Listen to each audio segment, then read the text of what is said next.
Men niyat qilaman 2 asr yashashni. 2 asr yashaversam bo'ldi. Supermendir balkim. Savolim bor edi sizga. Qanday super qobiliyatga ega bo'lishni xohlaysiz? Teleportatsiya yoki abadiy yashash yoki yuksak intellekt? Sun'iy intellekt. Sun'iy emas, yuksak intellekt. Yuksakmi? Birinchi sunda. Teleportatsiya. Agar teleportatsiya qobiliyatingiz bo'lganda nima qilgan bo'lardingiz? Xohlagan davlatimga, o'zim yoqqan davlatimga yashashni xohlardim. Hozir bora olmaysizmi? Hozirgi vaqtda yo'q lekin. Nima sabab? Chunki mablag' kerak bunga, katta mablag' kerak. Unaqa mablag' menda yo'q hozir. O'shanga harakat qilamiz. Siz qanday qobiliyatingiz bo'lishni xohlardingiz? Qaysi dedingiz? Teleportatsiya, abadiy yashash, yuksak intellekt. Yuksak intellekt. Nimaga? Endi birisini bir ta'riflay olmayman endi lekin. Yuksak intellekt endi menimcha yaxshiroq menimcha.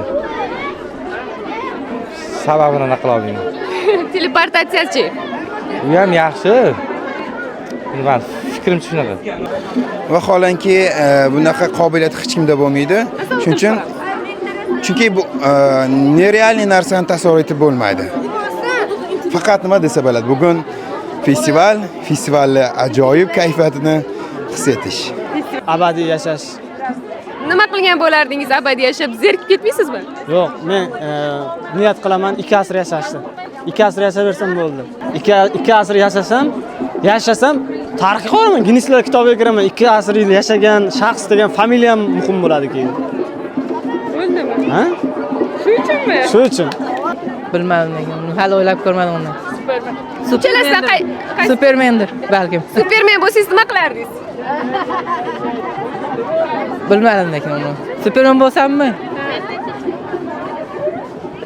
O'ylab ko'rganim yo'q lekin hali. Yuksak intellekt albatta. Nimaga?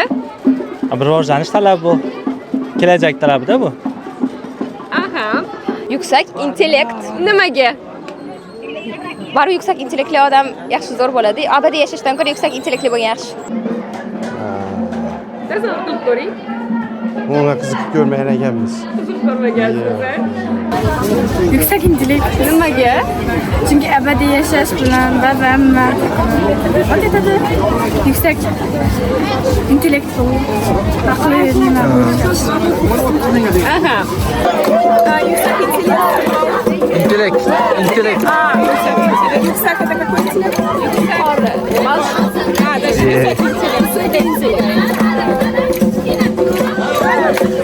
Высокий интеллектуальный xohlamasdim. Chunki bu odamni sal, как сказать, depressiya qiladi. Teleportatsiya. Abadiy yashash. Abadiy yashash. Men hech qaysini tanlamasdim. Xudoga shukr, что Normal. o'zimni vaqtim